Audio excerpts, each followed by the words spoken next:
দেব রুক্মিণীর প্রেমের খবর এখন কে না জানেন। বহুদিন ধরে সম্পর্কে রয়েছেন টলিউডের দুই তারকা, কিন্তু আচমকাই দেবকে আনফলো করলেন রুক্মিণী।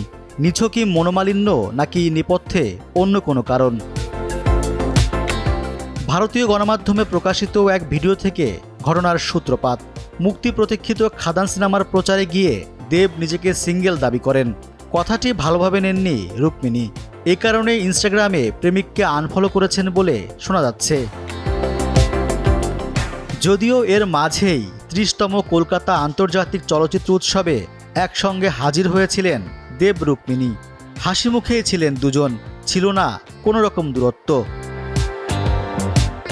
এই ঘটনার পর নেটিজেনদের প্রশ্ন, তাহলে দেবকে আনফলো করলেন কেন রুক্মিণী? খবর বলছে ভুলবশত এমনটা হয়েছে। আসলে কি তাই, নাকি ঘটনার পেছনে লুকিয়ে আছে অন্য কিছু? সময় বলে দেবে উত্তর।